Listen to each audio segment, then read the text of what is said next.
오늘 본문에 있는 말씀을 통해서 바울이 하나님께 끊임없이 감사한 이유, 그런 제목 가지고 말씀을 살펴봅니다. 하나님은 우리에게 감사를 명령하고 계시고, 예수님도 늘 하나님 아버지께 감사하고 또 우리에게 감사할 것을 명령하십니다. 특별히 사도 바울도 우리에게 감사하는 신앙의 삶을 살라 명령합니다. 감사하는 사람은요, 지옥 같은 삶이라도 천국으로 만드는 겁니다. 인생이 살아갈 맛이 있게 되는 거예요. 자, 우리의 삶에도 감사하면 이렇게 힘이 되고, 또 그 감사하는 것을 통해서 마음이 훈훈해지는데, 신앙에 있어서도 감사하는 신앙이 된다면 감사하는 신앙 속에는 하나님의 손이 함께 하여 주시는 겁니다. 오늘 본문에 바울 일행이 감사한 이유를 말씀하고 있습니다. 바울 전도팀이 데살로니가 교회 성도들에게 늘 감사했다는 겁니다. 여기 끊임없이라고 하는 단어는요, 끊임없이라는 뜻도 있고 또 계속적으로 그런 뜻도 가지고 있습니다. 자, 데살로니가 성도들을 생각할 때 끊임없이 감사가 나왔다는 거예요. 이게 참 큰 복인 거예요. 여러분, 목사와 성도 사이에 불평이 나오고 그것이 욕이 되고 그것이 목사의 멱을 잡든지 성도의 멱을 잡는 그런 일까지 벌어지면 그 가장 사랑스러운 평화의 집이 가장 불미스러운 지옥으로 바뀌는 겁니다. 바울은 데살로니가 성도들을 생각할 때 위에서 기도할 때마다 감사가 나온 게 아닙니다. 그저 데살로니가 교회 성도들을 생각하면 무조건 감사가 나오는 거예요. 무조건 끊임없이 자신의 삶 속에서 그렇게 끊임없이 데살로니가 성도들을 생각하면 감사가 나온 겁니다. 특별히 여기 쉼 없이라고 하는 말은 쉬지 말고 기도하라 라고 말할 때 그 쉬지 말고 동일한 동의어가 되겠습니다.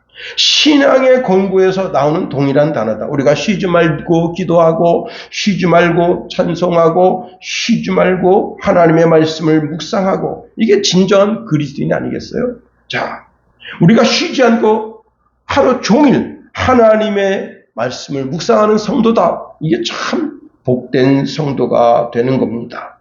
그 말씀이 내 마음에서 살아서 내 삶으로 그 말씀이 나타나게 된다. 그 말씀대로 사라지게 된다는 거죠. 자, 여러분, 우리 삶 속에서 감사가, 찬송이, 기도가, 묵상이 내 삶 속에서 그것이 내 신앙의 삶으로 드러나게 된다. 참 복된 성도의 삶이라 할 수 있습니다. 시편 19편 14절에 보니까 나의 반석이요 나의 구속자이신 여호와여, 내 입의 말과 마음의 묵상이 주께 연락되기를 원하나이다 라고 고백하고 있습니다. 자, 우리가 최고로 사랑해야 할 대상이 바로 하나님입니다. 다윗은 자기가 하나님을 사랑할 때 정말 하나님께로부터 힘의 원천이 온다는 사실을 알았던 겁니다. 자, 이러한 하나님을 최고로 사랑하는 성도는 끊임없이 어떻게 해요? 감사하고 또 찬송하고 기도하고 말씀에 대한 묵상을 하는 성도다 하는 겁니다. 자, 우리가 바울 전도팀이 데살로니가 교회를 생각하면서 끊임없이 감사할 수 있었던 이유를 오늘 본문에 있는 말씀을 통해서 한번 세 가지로 살펴보려고 하는 겁니다. 13절 상반절에 이렇게 말씀하고 있네요. 이러므로 우리가 하나님께 끊임없이 감사함은 너희가 우리에게 들은 바 하나님의 말씀을 받을 때에 사람의 말로 받지 아니하고 하나님의 말씀으로 받음이니 진실로 그러하도다. 자, 데살로니가 성도들에게 하나님의 말씀을 전했습니다. 그렇게 말씀을 전할 때 그들이 그 말씀을 바울의 말이다, 전도팀들이 우리 귀를 즐겁게 해주는 그런 미사 요구를 하고 있다, 그렇게 생각하지 않고 바울이라는 사람을 통해서 하나님의 말씀이 지금 나에게 지금 선포되어지고 있다라고 그렇게 불렀다는 겁니다. 강대상에서 말씀이 선포될 때 그 말씀을 떠먹여주는 성도가 있습니다. 이 말씀은 김 집사가 꼭 들어야 될 말씀인데, 오늘 김 집사가 안 나왔네. 오늘 이렇게 중요한 말씀 하실 때 꼭 김 집사가 들었어야 되는데, 이렇게 자기 삶에서는 패스하고 다른 사람에게, 또 어떤 분은 오늘 목사님이 현실에 맞지 않는 좀 이상적인 말씀을 하시는 걸 하고 그 말씀을 자기 마음속에서 패스해버리는 겁니다. 그런데 데살로니가 성도들은 바울 일행이 전하는 하나님의 말씀을 들을 때 그 말씀을 듣는 자세가 남달랐다는 거예요. 그래서 여기 보니까 하나님의 말씀을 받을 때에 그랬습니다. 받을 때에. 자, 바울이 지금 하나님의 말씀을 전할 때 그 입으로 나오는 말씀, 그 말씀이 하나님의 말씀으로 하나님이 나에게 꼭 주시고 싶어 하시는 그 말씀을 바울을 통해서 지금 하시고 있는데, 이 말씀이 내 삶의 본질과 정신을 내면적으로 이해하여 받아들였다 하는 겁니다.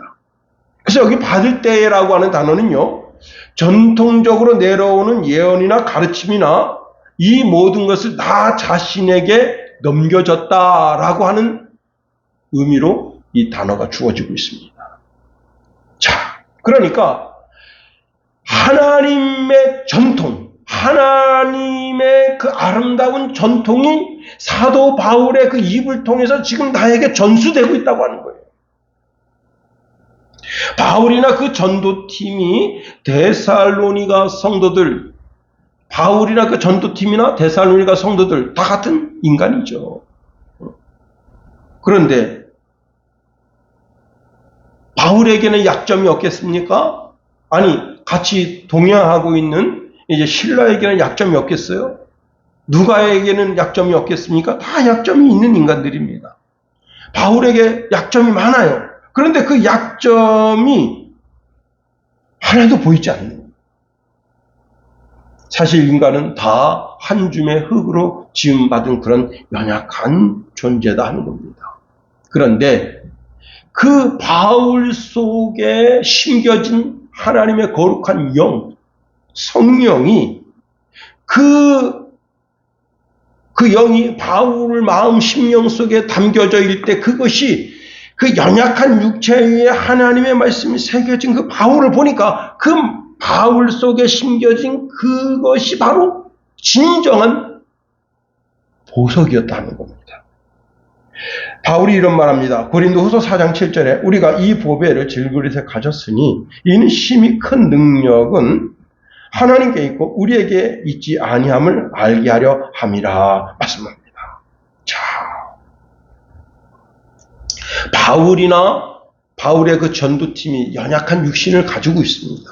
이 여기서 연약하다라고 하는 말은 언제든지 죄를 지을 수 있는 가능성이 있다는 거예요. 그렇게 연약함이 있음에도 불구하고 그들 속에 성령이 계셔서 하나님의 말씀을 그 입으로 우리에게 전달해 줄 때, 이것은 하나님의 아름다움, 최고의 아름다움, 인간 속에 주시고자 하셨던 그 그리스도, 그 입을 통해서 자기 마음 속에, 자기 영혼 속에 이렇게 차곡차곡 저장되어지면서 이해되어질 때, 이건 정말 나한테 꼭 필요한 말씀이구나, 이렇게 받아들였다 하는 겁니다. 저희 이제 동기 목사님 중에 그 목회를 그래도 제법 크게 하시는 분이 있는데, 제가 이제 한번 그 목사님하고 그 처갓집에를 가게 됐습니다. 근데 깜짝 놀랐습니다. 예. 목사님 오셨어요? 그러더니, 목사님 오셨는데, 우리한테 말씀을 좀 주십시오. 그러니까 저는 이게, 그 집에 잠깐 들려서 이제 그 집에 이제 전동궁부가 있는데, 그 전동궁부를 잠깐 이제 거기서 그 집에 있다 하니까 빌려가지고 나오려고 하는 그런 찰나에 그 집에 들린 거예요. 그러니까 그 집에 20분, 30분, 예배 시간 아무리 짧게 드려 30분 드린다 해도 그렇게 있으려고 간 게 아닙니다. 그런데 목사님이 오셨으니까, 우리 예배 좀, 말씀을 주십시오. 그러니까, 말씀을 주십시오. 그게 뭐예요? 예배를 드려달라는 거예요. 그래서요, 전동공구 하나 빌리러 갔다가 예배를 한 40분 드리고 난 뒤에 또 간식을 가지고 나와서 1시간 동안 그 집에 머물렀었습니다. 이 집이 참 하나님의 말씀을 사모하는 가정이구나. 그 목사님도 양복을 입고 간 게 아닙니다. 그냥 작업복 차림으로 갔는데 그 자리에서 그 즉석에 예배가 되는 거예요. 말씀을 사모하니까. 목사의 복장이 그렇게 중요하지 않다는 거예요. 지금 그리고 같이 온 친구 목사, 저는 더 허벌레 하죠. 참 말씀을 사모하는 가정이구나. 그렇습니다. 사도가 하나님의 말씀을 전할 때 그 말씀을 영혼의 보석이라고 여기는 사람들, 그 보석이 오늘 그 사도 바울의 입을 통해서 내 영혼 속에 심겨질 때, 그걸 통해서 내 믿음이 견고해지고 나도 하나님의 나라에 대한 소망과 확신이 있게 되어질 때, 그 말씀을, 하나님의 말씀을 받을 때,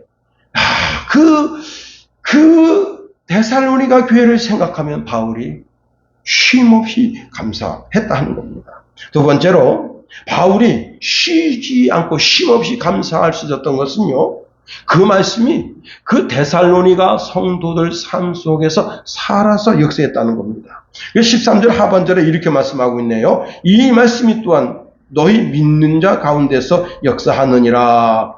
힘이 놀라운 것은요, 이들이 바울이 전한 말씀을 받아들이고 그 말씀이 그들 마음에 새겨지고 그 말씀대로 살겠다고 하는 신앙의 결기가 삶으로 나타났다는 거예요. 거짓말 수술하던 사람이 거짓말을 하지 않는 그런 삶으로 나타났다는 거예요. 우상에게 절하던 신앙이 우상을 타파하고 이제는 하나님만 섬기는 신앙으로 그 결기가 나타났다는 거예요. 여러분, 농부가 씨를 뿌립니다.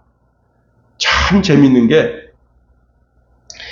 올 봄에 이제 우리 성찬이가 종자원에서 감자 씨를 갖다 줬잖아요. 참 진짜 신기합니다. 너무너무 신기한 게, 감자를 캐는데 이래서 이 감자 심는 재미가 있구나. 자, 그런데 이 감자 말고 깨 같은 거 있잖아요. 아주 작은 씨 흩어서 뿌린단 말이에요. 고랑에다가. 아버님이 하시는 말씀이 단말을 갖다가 닷대를 갖다 뿌렸다는 거예요. 닷대 어마어마한 겁니다. 그걸 고랑에다 쫙 뿌렸는데, 지금 아마 굉장히 웃자랐을 거예요. 그거 잘라다가 비빔밥 해먹으면 참 맛있는데, 깻잎 아마 조만간 이제 낫지를 해서 다 잘라버릴 거예요. 왜냐하면 다 필요 없습니다. 그거는. 자, 그런데 이 씨를 뿌리다 보면요, 어떤 일이 벌어지는가 하면, 그 씨 뿌리는 비유에 보면 어떤 씨는 길가에 떨어져요. 그러니까 길가는 딱딱해서 뿌리를 못 내려. 지나가는 새가 옳다 좋구나 하고 먹어버립니다. 그 다음에 어떤 씨는 이 풀숲항, 거기 떨어져요. 그럼 자라긴 자라. 그런데 풀이 이미 너무 웃자라에 있어서 그게 시들시들해서 말라 죽어버려요. 자, 그런데 어떤 씨는 아주 좋은 밭에 떨어집니다. 좋은 밭에 떨어졌다고 하는 것은 그 말씀을 받는 성도가 그 말씀을 참 아멘으로, 감사함으로, 기쁨으로 그 말씀을 받아들였는데, 그 말씀이 그 속에서 어떻게 돼요? 싹이 뿌리를 내리고 싹이 돋고, 그리고 줄기가 뻗고 꽃이 피고 30배, 60배, 100배 결실을 맺는다 하는 겁니다. 그런데요, 100배가 아닙니다. 자, 올 봄에 이제 모내기를 했잖아요. 제가 요 며칠 전에 이제 시골집 가서 이렇게 한번 논을 돌아봤습니다. 봄에 심겼을 때는 겨우 벼가 2대, 3대 심겼어요. 그래서 제가, 저게 어떻게 될까나 그랬는데, 제가 이렇게 딱 쉬어봤어요. 27개. 줄기가 27개가 나온 거예요. 와, 대단합니다. 그런데 이제, 이게, 뭐가 잘 안 심겨져서 이렇게 중간에 심긴 게 이렇게 바람이 세게 부니까 떠서 딴 데 날아가 버렸어요. 그런데 이런 말씀 주는 거예요. 뭐라고 말씀 주냐면, 그런 경우 굳이 거기 갖다 심을 필요가 없다는 거예요. 그래서 내가, 여기 볕지 않습니까? 그랬더니 그게 아니라는 거예요. 이게 없으면 없는 것만큼 옆에 줄기가 더 확장된대요. 그러면서 뭐라고 말씀하시냐면, 보통 이제 한 줄기가 옆에 다른 줄기에 간섭을 받아서 25개에서 한 27개 정도 자라지만 그런 데는 50개 이상 자란대요. 야. 그런데 예수님은 30배, 60배, 100배 결실을 맺는다 했지만 제가 쉬어봤어요. 몇 개 달렸나? 몇 개 달렸는 줄 아세요? 280알 정도 달렸습니다. 표알이. 야, 대단한 거예요. 그러니 여러분, 이 데살로니가 성도들이 말씀을 받았습니다. 말씀을 받았는데 그 말씀이 그 속에서 뿌리를 내리고 줄기를 뻗고 잎을 활착하고 꽃이 피고 열매를 맺는데, 여러분 30배, 60배, 100배, 270배, 옛날 통일벼는요 350알 달려서 350알. 그 통일벼 씨를 우리나라에선 더 이상 심지 않습니다. 쌀맛이 없어서. 그런데 그 벼를 갖다가 여러분 아프리카에다가 그 벼씨 종을 수출했습니다. 근데 그 사람들은 그것도 좋아해요. 그 사람들은 이제 전통적으로 감자 먹고 그러던 사람들인데, 이제 이 쌀밥 맛을 들이고 나서는 쌀밥을 먹는데 그렇게 맛있다. 야, 한 줄기에 280개. 여러분, 강대상에서 말씀이 떨어질 때 요한복음 11장에 보면요, 마리아는 이렇게 턱을 개고 예수님 쳐다보면서, 그러니까 마리아가 그 집에 제일 어린 막내란 말이에요. 철없는 막내인데 그 철없는 막내가 이렇게 턱 깨고 예수님 말씀 듣고 있어요. 마르다가 화딱 지나가지고서 쫓아가가지고, 예수님! 지금 부엌에 할 일이 많은데 요놈의 가시 이래가지고 이러고 하나님 말씀 받고 있네요. 그러니 저를 보내서 저를 좀 도와주라 하십시오. 그랬더니 예수님 이렇게 말씀하셨습니다. 마리아는 이 좋은 편을 택하였으니 빼앗기지 않는다. 그런데요, 놀라운 일이 생깁니다. 그 마리아가 그렇게 턱을 개고 하나님 말씀 받았는데 그 심령 속에 믿음이 생깁니다. 그랬더니 어떻게 한 거예요? 예수님이 자기 오라비 나사로가 죽었는데, 예수님이 진짜 오셨으면 오라 우리가 죽지 않았을 텐데요. 예수님이 부활신앙에 대해서 말씀합니다. 그때 이 마리아가 부활신앙에 대해서 예스라고 고백합니다. 그래서 여러분, 예수님이 100번, 1000번, 10,000번 나사로를 살려주고 싶은데 마리아가 불신앙으로 예수님 절대 살아날 수 없습니다. 그럼 살려주겠어요? 안 살려주지. 그 마리아도 마르다도 부활신앙을 그때 가진 거예요. 그래서 부활신앙을 그 입술로 고백합니다. 그래서 자기 오라비가 살게 된 거예요. 그뿐만 아닙니다. 이 마리아는요, 요한복음 12장에 보면 예수님께 향유를 부어서 예수님의 장례를 준비한 여인으로 나옵니다. 그 말씀이 그 심령에 심겨져서 30배, 60배, 100배 그 놀라운 영적인 효과를 나타내는 겁니다. 신명기 33장 3절에 이렇게 말씀하고 있네요. 여호와께서 백성을 사랑하시나니 모든 성도가 그의 수중에 있으며 주의 발 아래에 앉아서 주의 말씀을 받는도다. 여러분, 참 좋은 신앙은 하나님의 말씀을 받고 그 말씀대로 성장하는 신앙이라는 겁니다. 그런데 여러분, 여기서 아주 중요한 것이 있어요. 동일한 말씀을 받고도 삐딱한 성도가 되면 안 된다. 요한복음 5장 39절 40절에 보니까 너희가 성경에서 영생을 얻는 줄 생각하고 성경을 상고하거니와 이 성경이 곧 내게 대하여 증언하는 것이로다. 그러나 너희가 영생을 얻기 위하여 내게로 오지 아니하였도다 말씀했습니다. 자, 예수님이 어느 마을에 가서 말씀을 전거하니까 예수님 저 예수 잘할 때 태어날 때도 내가 봤고 내가 저 예수 잘할 때 같이 있었어. 근데 저 예수가 무슨 선지자? 우리 동네에서 내쫓은 사람도 있었고요. 예수님은 돌로 쳐 죽이려고 했던 사람도 있었고요. 심지어 유대에 있는 유대인들은 예수님 십자가에 못 박았다. 그리고는 예수님 십자가 못 박으면서 뭐라 했습니까? 예수님에 대한 그 핏값을 우리와 우리 후손에게 돌리라. 우리에게 돌리라 한 사람 다 뒤진 거예요. 응? 그리고 그 후손이 여러분 2000년 동안 이 얼마나 참 비극적인 거예요. 그렇습니다. 여러분 이 시간 우리가 하나님의 말씀을 받습니다. 그 말씀이 살아서 여러분의 연약한 육체 안에 하나님의 보배가 심겨지게 되기를 예수님의 이름으로 축원해 드립니다.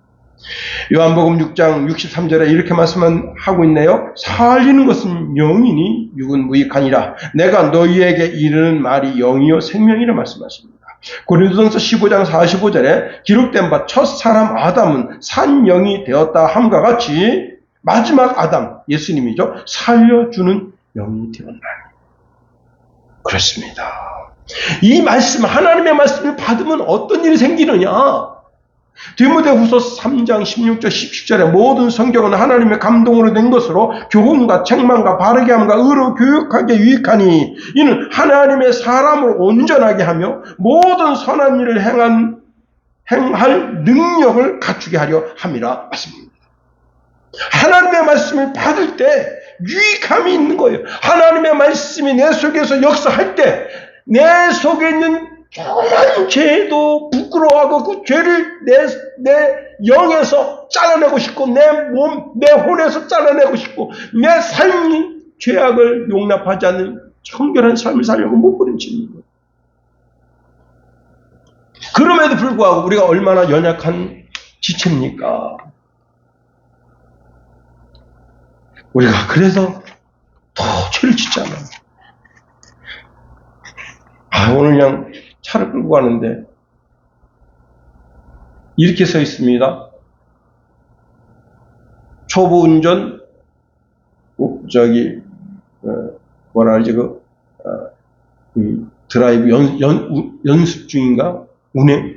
초보 운전 운행 중인데 와 저는 김성찬이가 운전하는 줄 알았어요. 그 글귀를 보기 전에는 근데 그냥 제 앞에 그냥 확 껴들어. 아유, 이거 왜 이렇게 운전을 과격하게 한다냐. 근데 보니까 거기, 그 노란 딱지를 이렇게 안에다 갖다 감췄어요. 안에다 붙였어. 그걸 또 밖에다 붙여야 되는데. 초보 운전 연습이라는 게 아니라, 뭐지? 그렇게 써있고, 배려해 주셔서 감사합니다. 내가 배려해 준 게 아니라 일방적으로 당한 건데, 와, 진짜 부딪혀 뽑았어요. 괘씸한 놈이네. 그래가지고 이제, 그 다음에 내가 딱 투어해서 가서 보니까, 젊은 애예요. 산타페를 끌고 다니는데, 야, 근데 여기 그냥 순간적으로 나오더라고. 아유, 진짜. 여러분, 하나님의 말씀이 살아서 역사하고, 시편 기자가 이런 말씀합니다. 시편 19편 7절 10절에 여호와의 말씀은 완전하여 영혼을 소생시키며 여호와의 증거는 확실하여 우둔한 자로 지혜롭게 하며 여호와의 교훈은 정직하여 마음을 기쁘게 하고 여호와의 계명은 순결하여 눈을 밝게 하도다. 여호와를 경외하는 도는 정결하여 영혼까지 이르고 여호와의 법은 진실하여 다 의로우니 금 곧 많은 순금보다 더 사모할 것이며 꿀과 송이꿀보다 더 달도다 했습니다. 이 하나님의 말씀이 내 영혼을 지킵니다. 나를 죄악에 빠지지 않게 하는 겁니다. 이 말씀이 내 신앙의 삶의 빛이 되는 거예요. 내 발을 비춰줍니다. 시편 119편 105절에 보니까 주의 말씀은 내 발의 등이요 내 길의 빛이니이다. 잠언서 6장 23절에 보니까 대저 명령은 등불이요 법은 빛이요 훈계의 책망은 곧 생명의 길이라.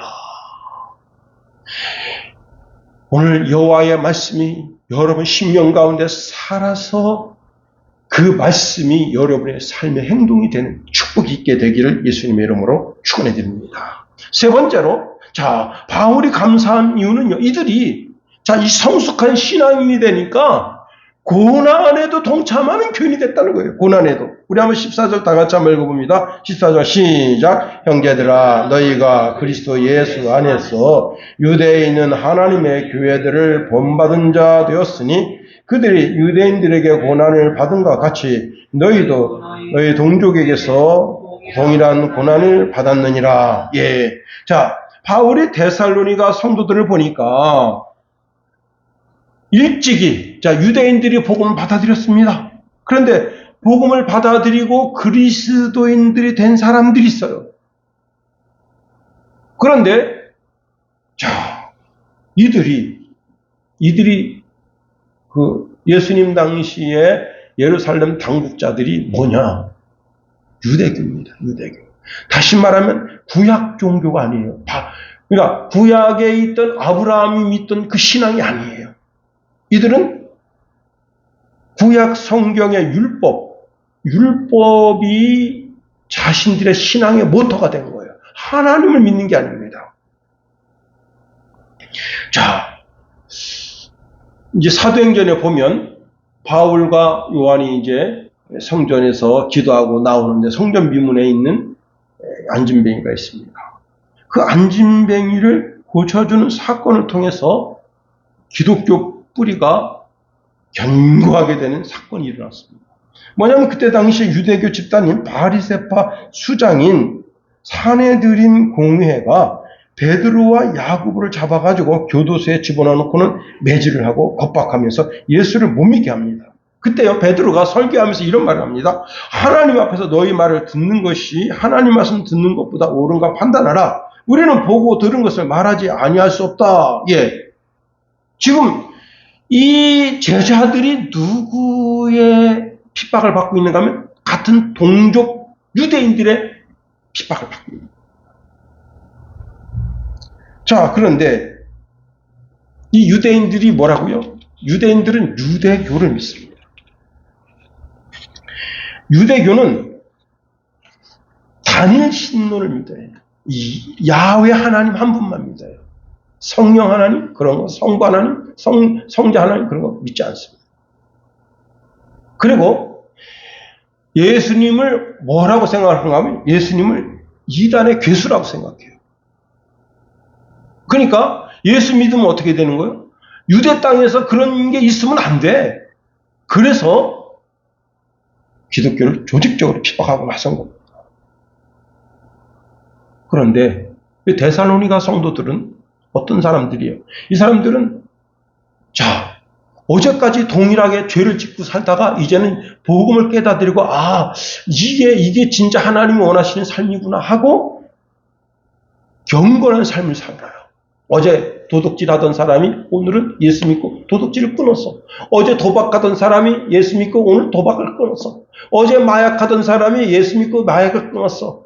어제 담배 피던 사람이 이게 하나님 앞에서 내 육체가 하나님의 거룩한 성전이라는데 이 성전에다가 자꾸 용기를 갖다 집어넣을 수는 없지. 그리고 담배를 끊었어.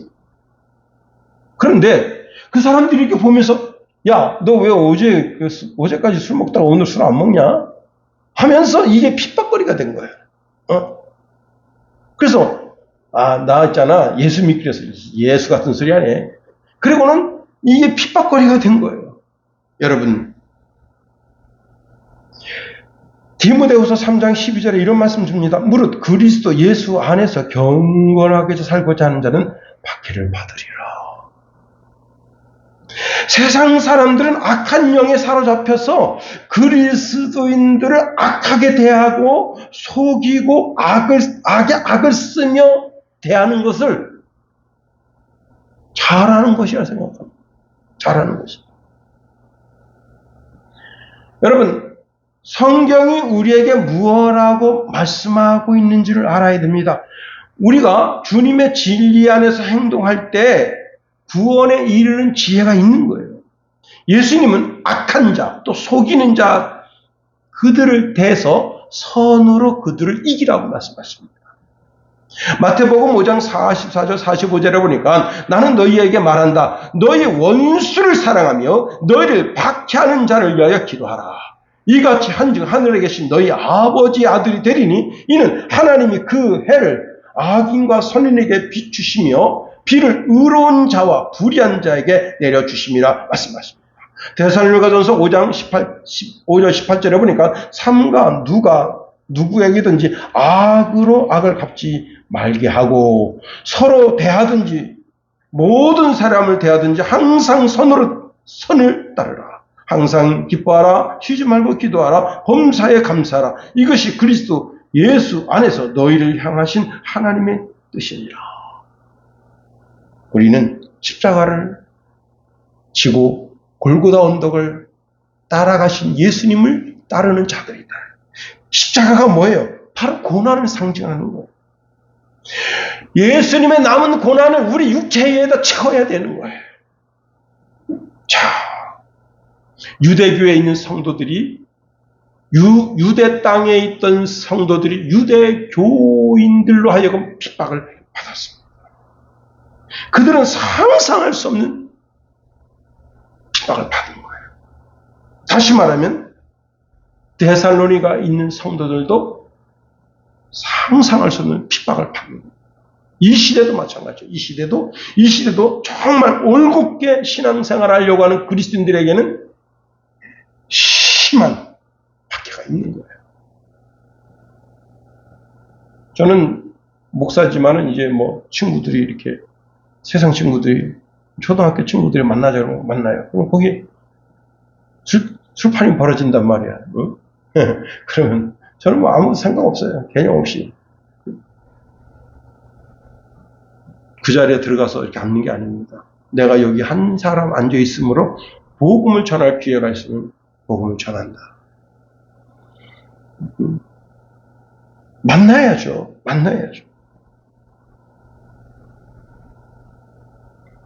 이제 말씀을 마칩니다.